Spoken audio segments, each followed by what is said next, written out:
welcome to today's live IELTS class.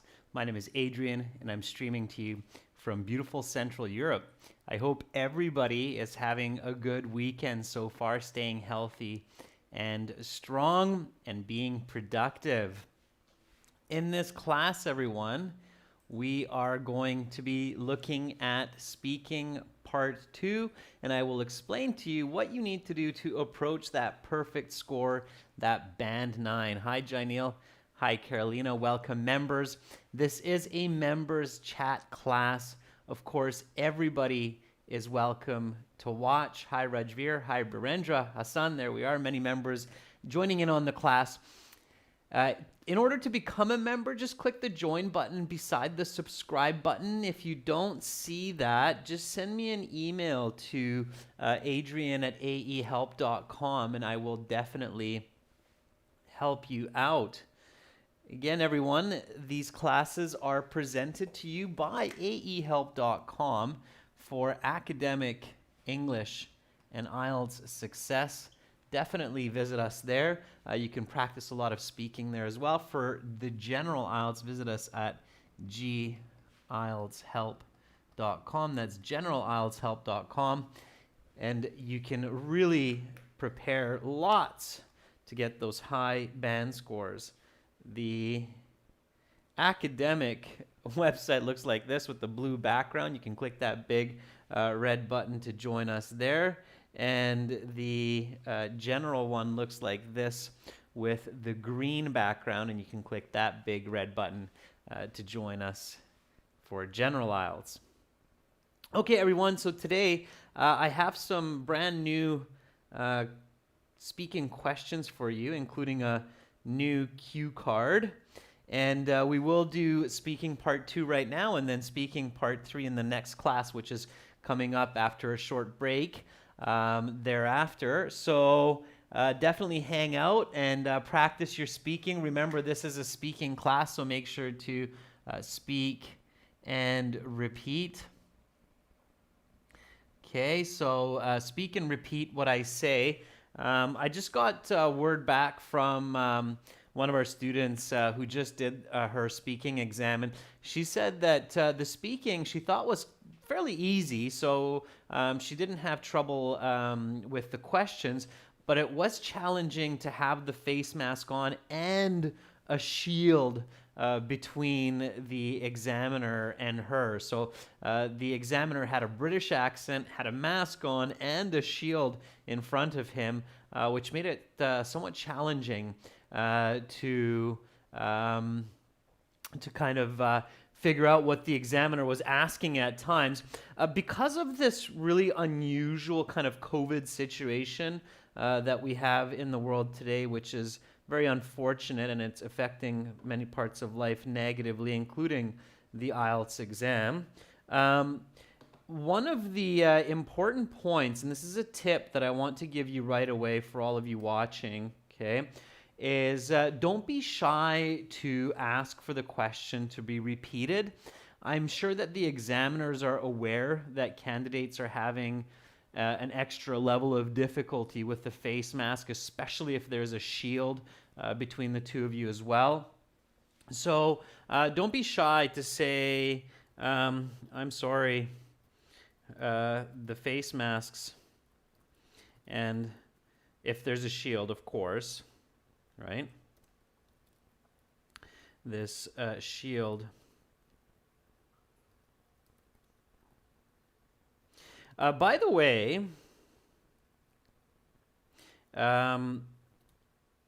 there's another word for that kind of a shield, especially when you're in grocery stores, that protects the food. Anybody know what that's called in English when you have that glass which protects the ice cream or the food at a salad bar? There's a special word for that. I'm wondering if anybody's ever heard it before. You will definitely impress me if you can come up with this word. So I'm sorry, the face masks and the shield are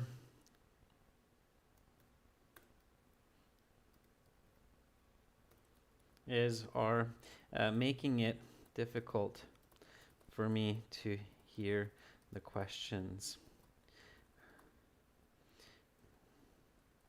Would you mind repeating that last question? Okay, so you can say that. That's nice fluency. All right. Anybody? There's a special word for that. Not a buckler, Berendra. Nice try, though. It's called a sneeze guard. I wonder if it's one word. Yeah, sneeze guard. And look at that. It's accepted as one word. Sneeze guard.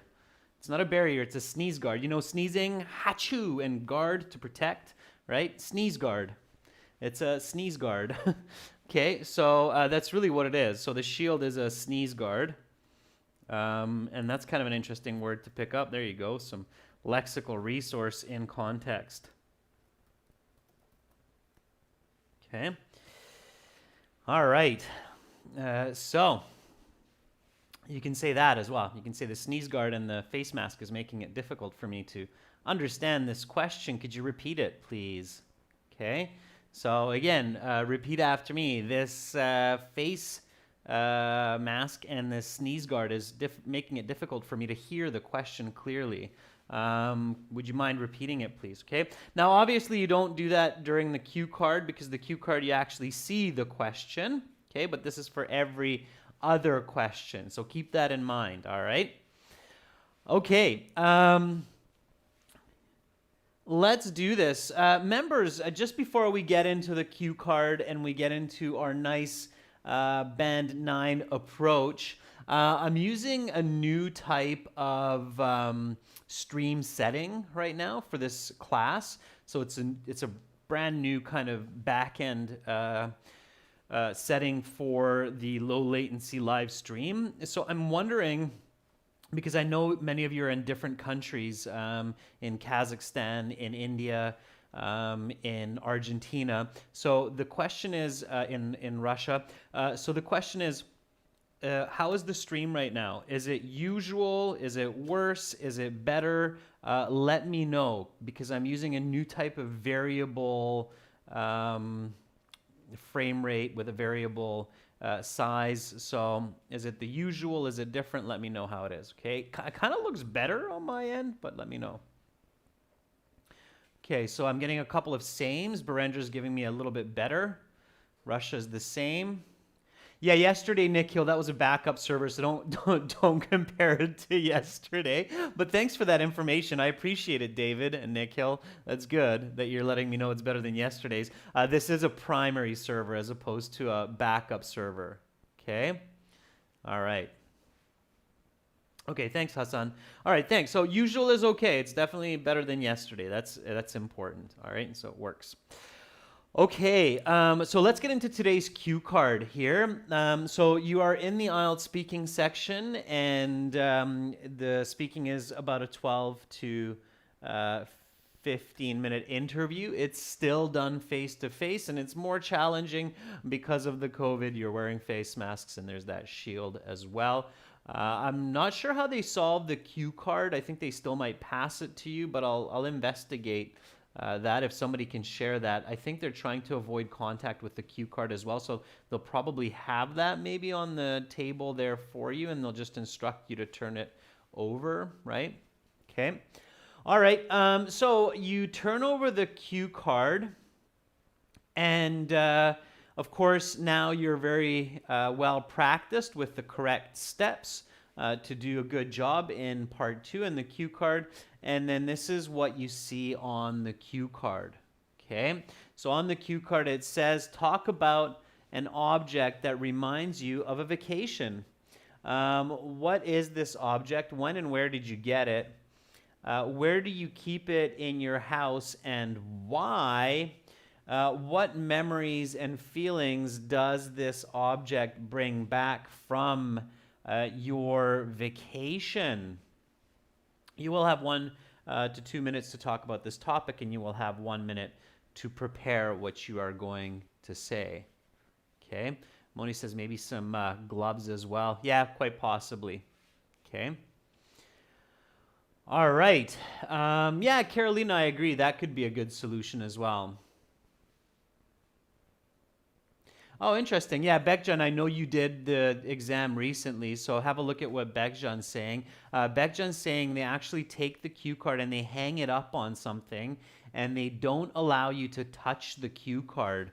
So there you go, which again is making it a little bit trickier. Okay, because it's when you're dealing with questions on a card, it's nice to be able to touch it and look at it. So having it hang on something, it's, yeah, again, less than ideal, but that's, so I know, Bekjan, you did the exam not long ago, so there you go.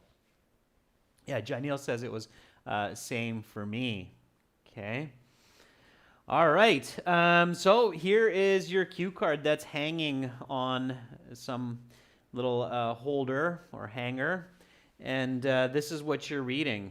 Okay. All right. Now, again, remember the first step is always to read that topic sentence twice carefully. Talk about an object that reminds you of a vacation. Okay, so an object that reminds you of a vacation. What words should come to mind when you read this sentence? An object that reminds you of a vacation. Now, they're not giving you the exact word because some people might not know it, but there is an exact word for this. So what's the word?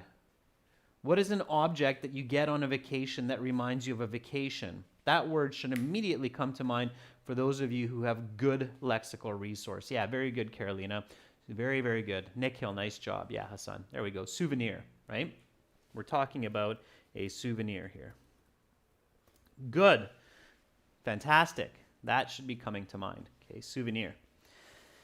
All right, and for those of you who didn't know, now you know. An object that you bring back home from a vacation is a souvenir. Okay, so yeah, it's definitely past tense, Abhishek. The category is an object. And you're right, Rajveer, there is some present tense as well because you got it. So where did you get it? And what does it remind you of and where do you keep it? So it's a mix of past and present tense, and the topic or the category is object. So category equals object, and the tense equals past and present. Okay, and then we're going to get into choices. Okay, and then we're going to get into notes. Okay, so when we're talking about an object, we have to make sure to include a couple of important points. Nav, Sandhu, thank you for joining. I saw that there was another member who joined just a few moments ago as well. Make sure to hop in on the chat and join everybody else. Okay, so welcome. All right. Abhishek says that when we talk about an object, we should describe its appearance. Yeah, so what does it look like? Of course, right? That's always a good idea. There you are, Nav. Jump right on in. Okay. So we talk about its appearance. That's right, Rajveer. We talk about its origin, meaning where did we get it? Sure. Okay. What else do we talk about? Yeah, Abhishek, it's functions. Okay, so what does it function as? Okay. And its significance. Now, notice that if you talk about the appearance, the origin, the function, the significance, you're basically answering these questions. What is this object? When and where did you get it? When and where did you get it? That's its origin, right? Where do you keep it in your house and why? What memories and feelings does it bring back? That's kind of its function. That's what the object does for you, okay? And what is this object, of course, would include some of its appearance. What does this object actually look like? So by answering these questions, most of the time, you're going to answer the questions on the card 80 to 90% when you answer these parts talking about an object, okay? So again, for your choices, and I always want to remind you of this, think easy and original, okay? That's the key. These words here, this advice is actually essential for you to get a higher band score in part two. You need to think of an original object, in this case, an original souvenir that helps to remind you of the actual event and or the place, and it should be original. Okay, so give me some ideas of objects that are original and that are easy to talk about, more or less. So Abhishek says a Taj Mahal small version ceramic material. Okay, so a small Taj Mahal statue, Abhishek, right?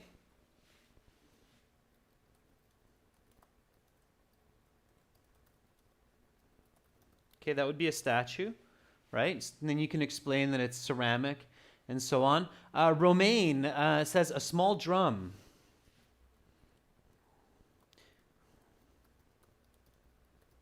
Small Aboriginal drum. Let's call it an Aboriginal drum. Okay. Begjan, postcard from Miami. I don't think it's too original. I think postcards and pictures I would stay away from. Okay. Just because I think a lot of students might think postcard or a picture or a painting. Okay. I wouldn't go with those ones. All right. I'd stay away from postcards and pictures. Okay. Nav, shells. Okay, seashells from the beach. That could be good. Okay. A conch, perhaps. Does everybody know what a conch is? Okay. A koala toy, a plush animal. Okay.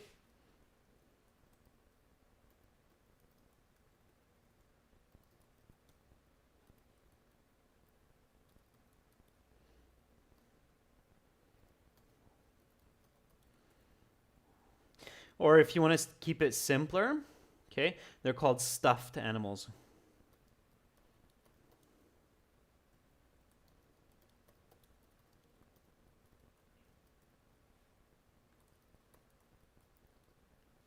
Okay. Romaine says an Indian sword. I think those are called a scimitar. So again, be careful, Romaine. Make sure it's something that you know the right word for. Okay. Rajveer says laughing Buddha statue. Okay.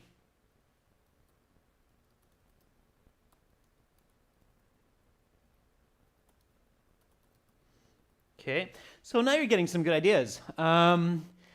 Carolina says Canadian flag with some Canadian friends' signatures. That's a good one, Carolina. If you want a really good one from Canada, I would go with a jar of maple syrup from Canada. All right.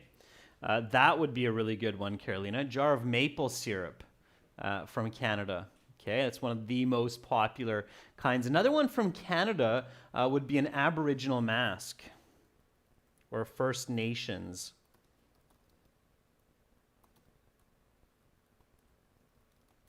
Those can be quite beautiful if you're ever in Canada and you want to get something really nice. You can get a First Nations wooden mask. I think they're among the most beautiful in the world. I collect masks and I rarely come across masks as beautiful as those. So definitely. Okay, there's some great ideas there. So now you're getting some good ideas. Masks are actually a great one that I've just collected recently is Carnival mask from Italy, Venice. I was able to collect that the year before the pandemic. I'm sure I wouldn't be able to do it now. Okay, so lots of good ideas. Okay, fantastic. There we go. So we have lots. Let's pick one of these. So let's take a vote. Here, let's do them all. So one, Taj Mahal, a small Aboriginal drum. We don't know from where that is. Seashells from the beach. That's, again, a good idea, but where from? I suppose we could figure that out later. I really like this one. Koala stuffed toy from Australia. That would be number 4. Laughing Buddha statue, number 5. Jar of maple syrup from Canada, number 6. Let's go carnival mask from Italy, number 7. So there, you got lots of choices. Hopefully we will have some consensus. Remember that word from yesterday? Agreement, some consensus. So Maksud says 4, Carolina says 6, Rajveer says 5, Ferdov says 4, Pavan 5, Bekjan 5. Laughing Buddha statue seems to have a popular vote. Interesting. Okay. All right. We can do it. Okay. We can do that one. Sure. Laughing Buddha. It's a very popular one. We have to figure out where from. Okay. So are we going to do Tibet on that one? From Tibet? Does that sound good? Laughing Buddha from Tibet? From India, Rajveer? Okay. Rajveer says let's do Laughing Buddha from India. Okay. So that's our choice. All right.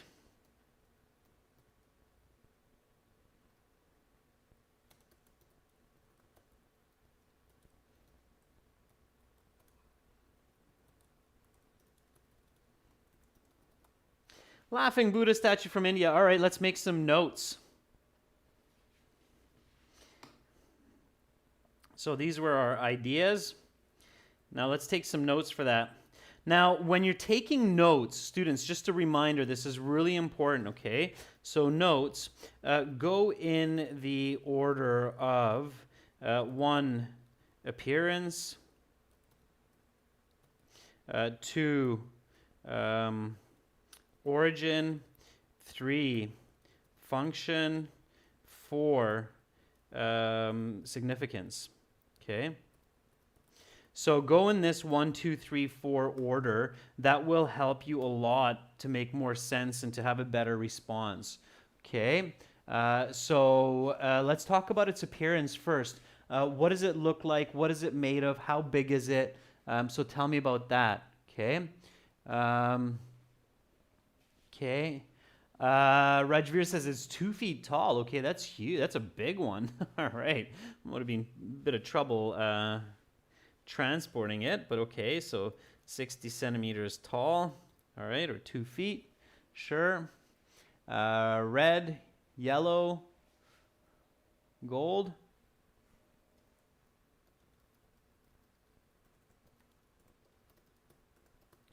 Okay, tell me more about it. What does it actually look like?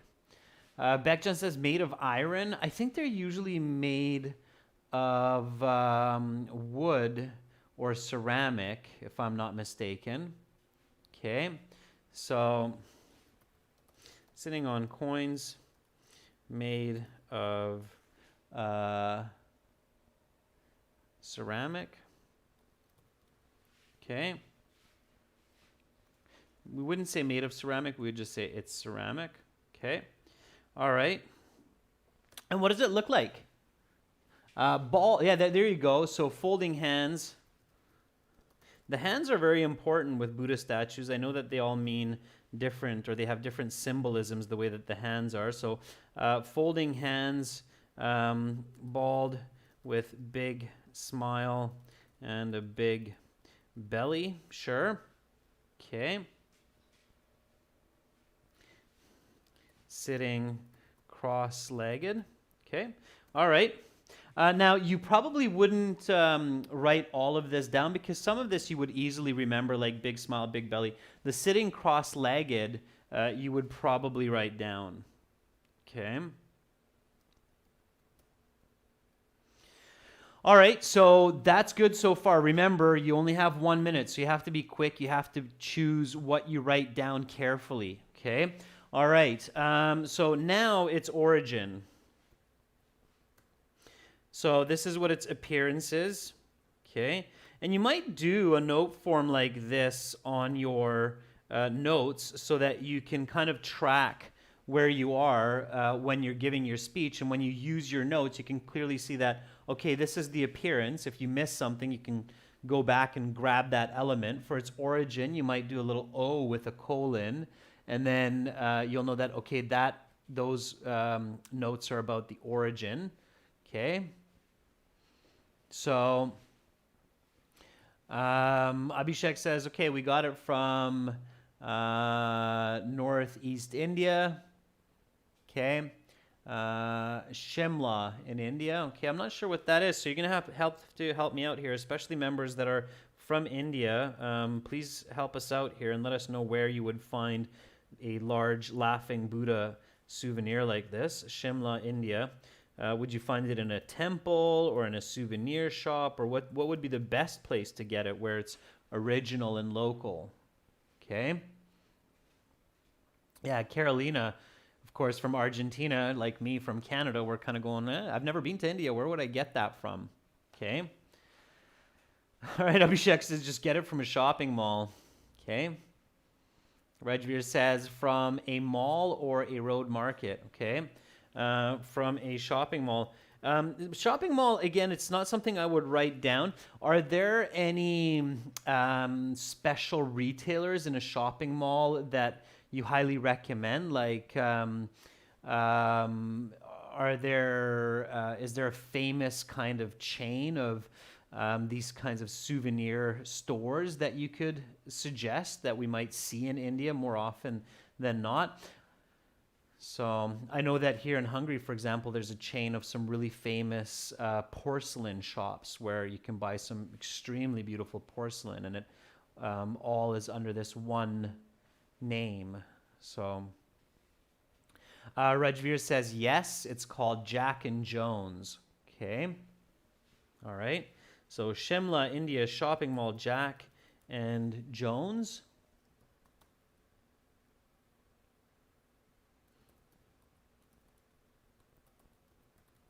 Okay, trusted retailers, sure. So that's it. Now, when Abhishek says Mahatma Gandhi Heritage Shop, okay, so there we go. That's the kind of specific idea that we're looking for, Abhishek and Rajveer. Now the origin is not just the location; it's the time as well, right? So when did we get it?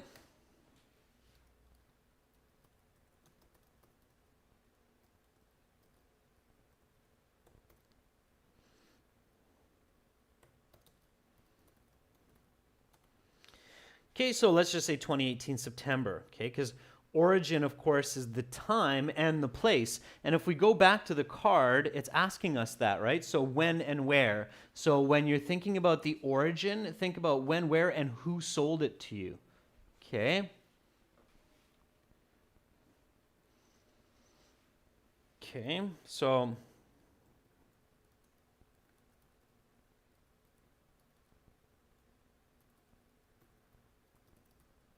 I'm going to use Abhishek for this. So Abhishek was the store clerk who helped me pick out this souvenir, explained a lot about it, and was a really friendly person. So we got Abhishek there, okay? All right, Abhishek, so you're entering the game here. All right, so that's the origin. So origin, now it's function. What is it used for? So obviously it's an object that will remind me of my trip. I see that, Abhishek. Thank you. Got it. Obviously, it's an object of nostalgia. So for memories, you're going to remember that. But what else? So why else would you have? Okay, so Bekjan says it's believed to bring good fortune.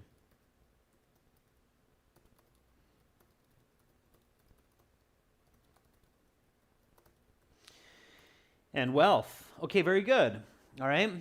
Maybe we can get some other members chiming in here on what a Buddha is. Okay, obviously it's spiritual, right? Okay, coming from the Buddhist religion, right?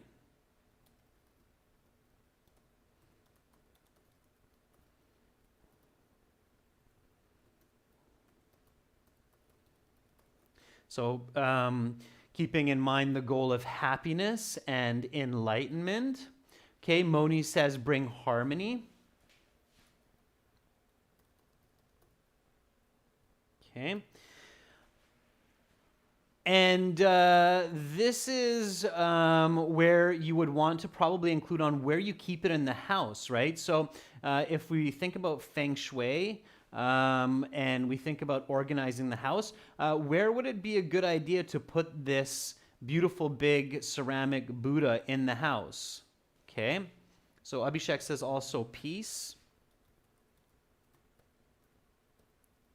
peacefulness. Okay. So Carolina says, in the living room. Abhishek says, in the drawing room. Okay.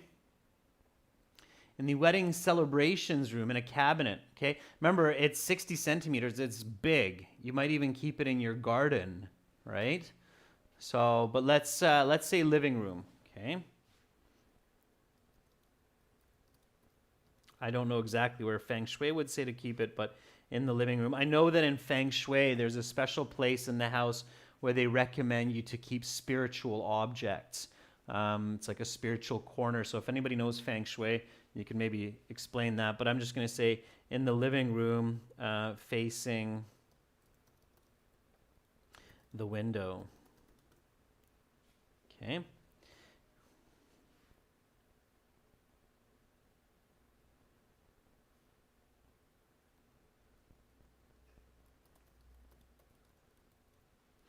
Against the wall facing the window.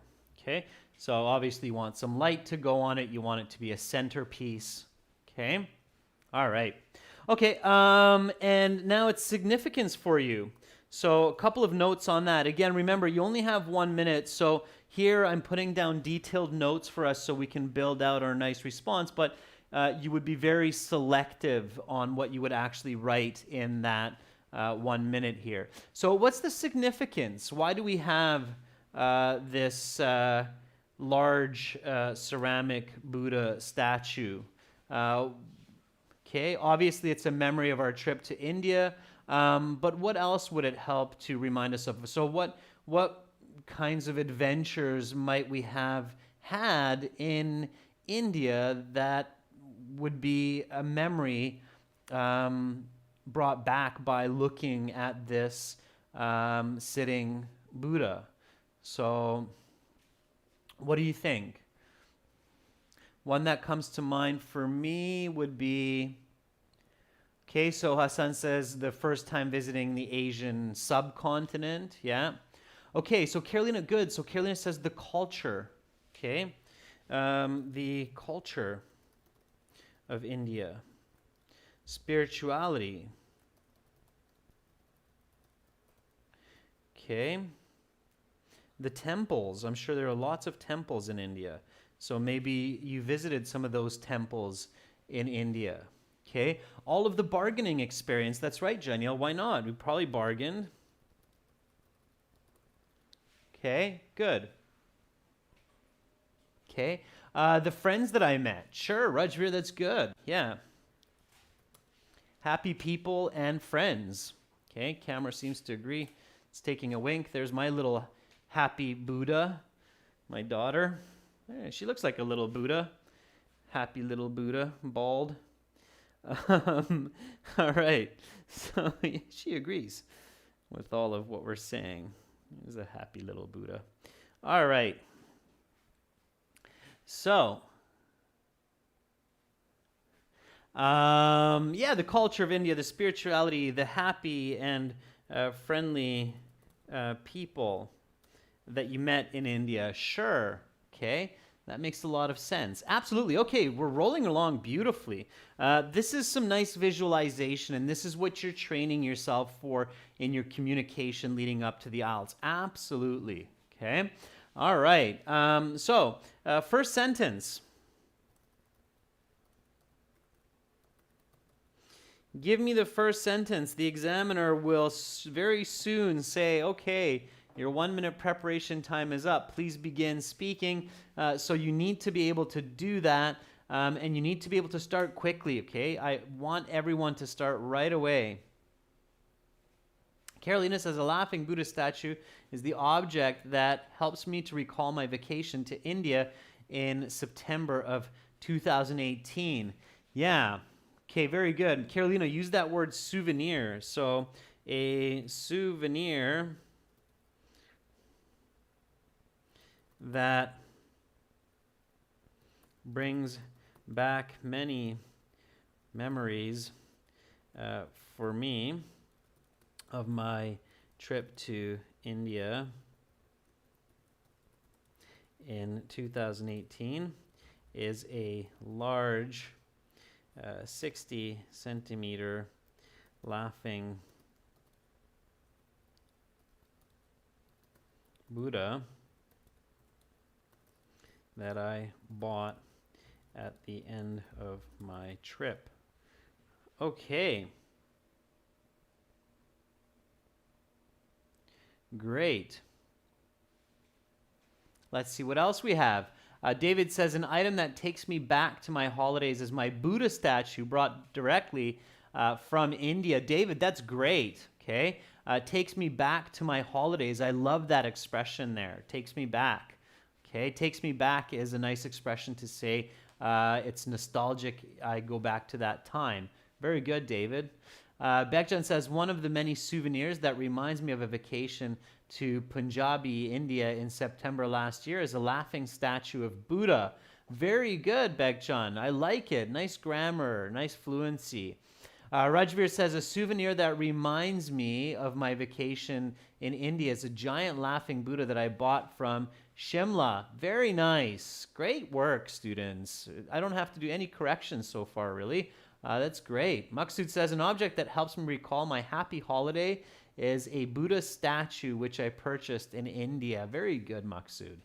The Buddha statue is an object that reminds me of a lovely vacation in India. Not remembered me, Hassan, but reminds me. Okay, reminds me. Very good. Okay, just a couple of small corrections there, but overall very good. Pavan says, the souvenir that brings nostalgia is a laughing Buddha. I bought it during a trip to Burla Mandir before the pandemic. Very good, Pavan. I like it. Okay, and so the examiner now says, okay, your 1 minute preparation time is up. Please begin speaking. And you look at your first sentence that you wrote down, and you can literally start by just reading it. So a souvenir that brings me back many memories of my trip to India in 2018 is a large 60 centimeter laughing Buddha that I bought at the end of my travels or at the end of my vacation. Very nice. Okay. So let's continue. Okay. Here's the appearance. Create some sentences for me using these notes. Okay. A lot of these should already be in your head. You shouldn't be staring at your notes. So definitely make eye contact. But you can take a glance at your notes and go, yeah, it's the Buddha sitting cross-legged, which means he's very relaxed and enjoying life. I'm not sure what the symbolisms are. I'm just making it up. But again, IELTS is not about the truth. It's just about doing a good job and being fluent. So start with the appearance, okay? And give me some sentences. This is all you now, members. I want you to create these sentences for me. And I'll move out of the way of the screen a little bit. Yeah, Rajveer, you can say it's made of ceramic, or you can, we would often just simplify that and just say it's ceramic, okay? It's a ceramic statue, yeah. With bright colors, such as yellow, red, and gold, yeah.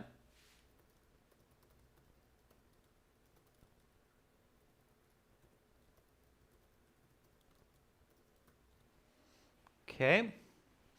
Hassan says it's 60 centimeters in length, 10 centimeters in width, made from dark blue granite. He has, you can say he has a big smile and a huge belly. Yeah, good. So it's a ceramic statue with bright colors such as red, yellow, and gold.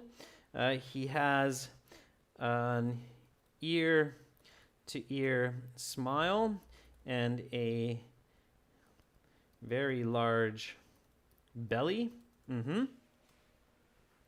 Okay. Good. And he's sitting cross-legged on top of coins. Yeah, okay.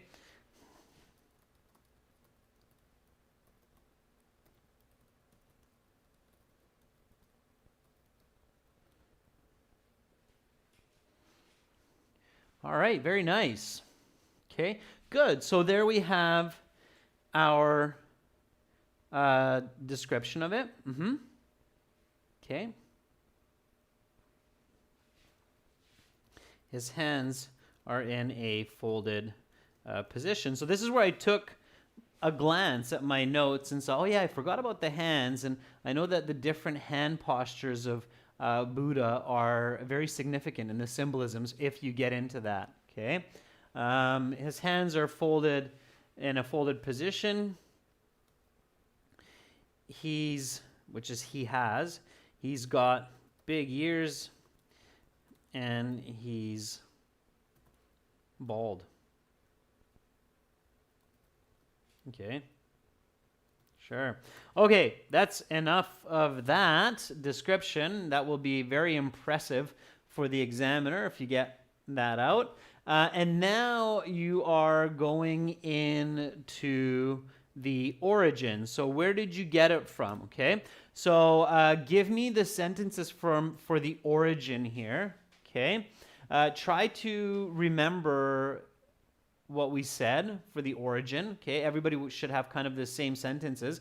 And then I'll show you the notes. So now we're practicing, okay, what's in my head? Where did I get it from?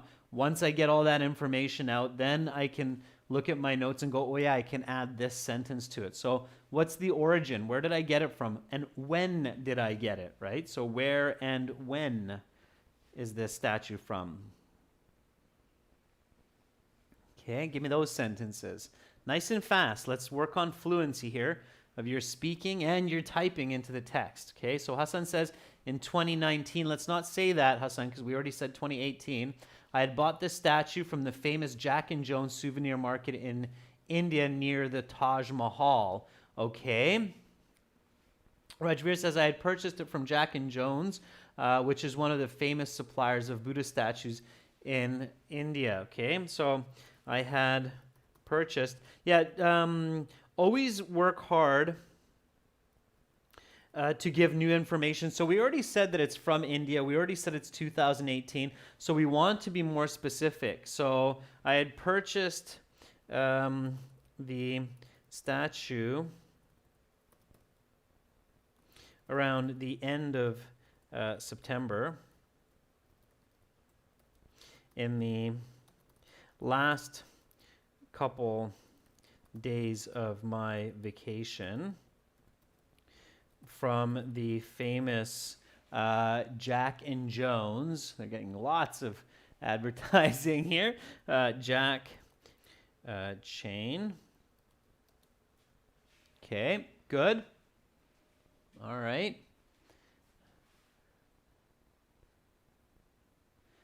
They are famous suppliers of authentic Buddha statues.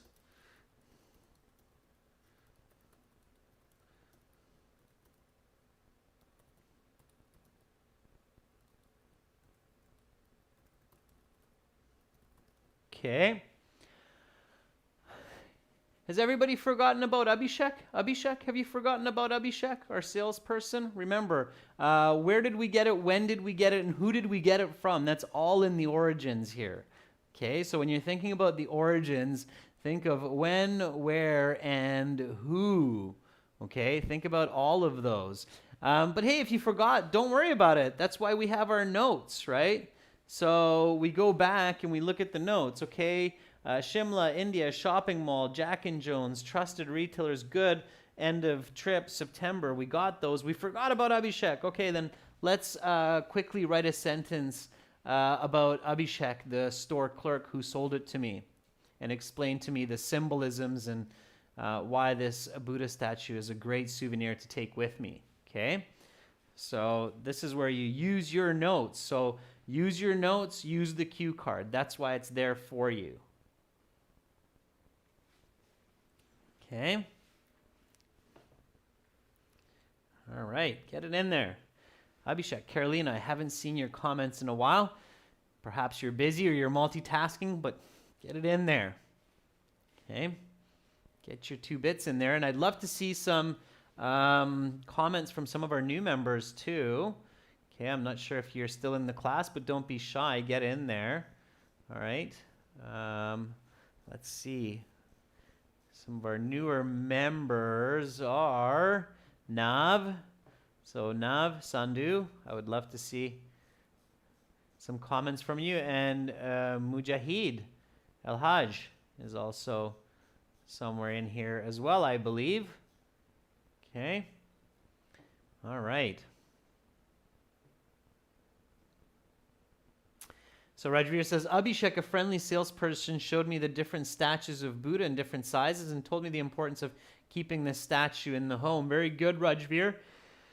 Bekjan says, it was a great shopping experience because I bargained for the price to $20 with the retailer Abhishek, and he was very friendly and willing to give me a good deal. Okay, good. Yeah, Carolina, good. So a friendly vendor by the name of Abhishek sold it to me and explained to me its significance and how it would bring peace and harmony to my home. Okay, so a very friendly salesman, Abhishek, sold me this Buddha at a great price after bargaining for a while, and he explained to me its significance and the ways in which this statue would help bring peace and harmony to my home. Okay, fantastic. All right, so we got the origin, and now we want to talk about its function. So what does this Buddha do? Now is where you can throw in the function. And with the function here, you can kind of include the significance as well. Okay, Hassan says, my friend Abhishek helped me to buy this souvenir as a symbol of his country, and he took me by his car to many nice sightseeing places first, and then he recommended me to buy this Buddha. Very good, Hassan. Okay, a little different approach, Hassan, but that's great. It's nice fluency. I like how you incorporated that. It's very visual. Okay. All right, fantastic. So now give me the significance of this statue, and of course its function. Its function as well. Okay. This is where, before you get into the significance and function, you might take a quick glance at the cue card again, just to make sure you're answering all of the questions within the 90 seconds. So where do you keep it in your house and why? What memories and feelings does this object bring back from your vacation? So here I would definitely take a look and pay special attention to these last few questions and make sure that I'm answering those, okay? All right. So Carolina says, he explained that this statue brings good fortune and wealth. Rajveer says, I placed this statue in the living room at my home against the wall in front of the windows.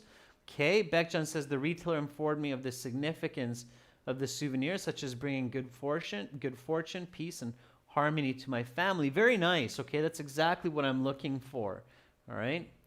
So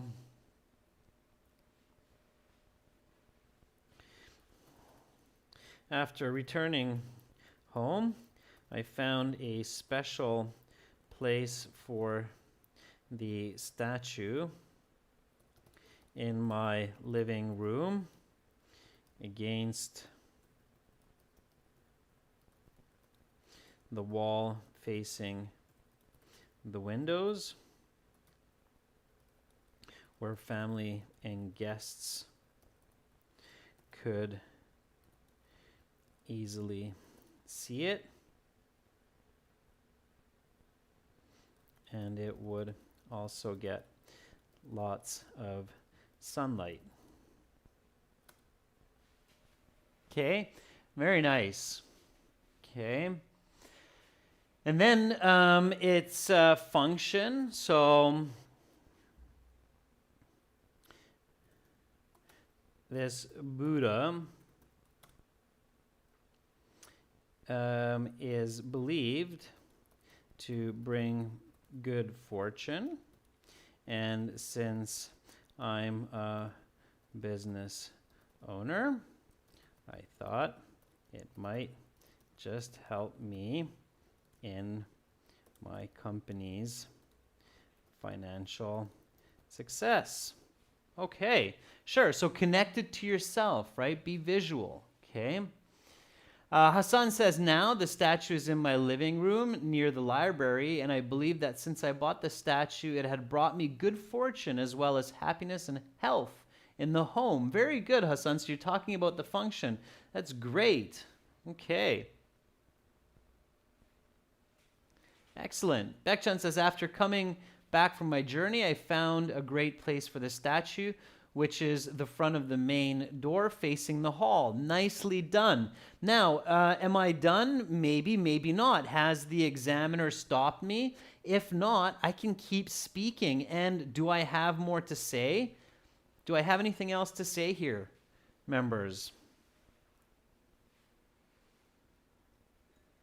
Am I finished? Am I like, okay, that's it. My time is up. I'm done. I've said everything. I said it brings me good fortune. It helps me with my company's financial success. No, I'm not. That's right, Carolina. Very good. Memories, right? And if you think you're done, never be sure that you're done until you look at your notes in the card. So here on your card, the culture of India, spirituality, temples, bargaining experience, happy and friendly people. I haven't said anything about those memories yet. And that's also on the card. So if I don't include that, I could be losing some valuable band scores. So what memories and feelings does this object bring back? Okay. So here, whenever I come home from work and feel a bit stressed,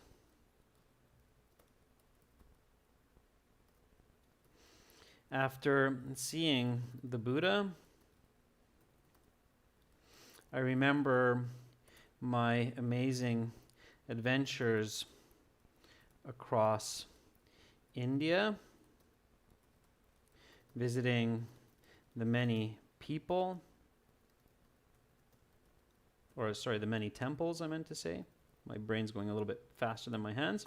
The many temples, meeting many friendly and smiley new people, tasting delicious foods,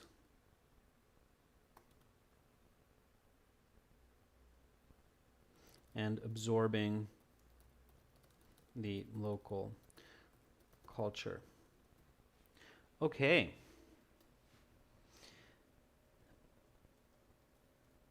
So, yeah, the memories. Okay. All right. Now we seem to be done. So now if the examiner stops us, we can rest assured that we've covered all of the points on the card. We've done a good job. We've covered appearance. We've covered origin. We've covered function. We've covered significance. Okay.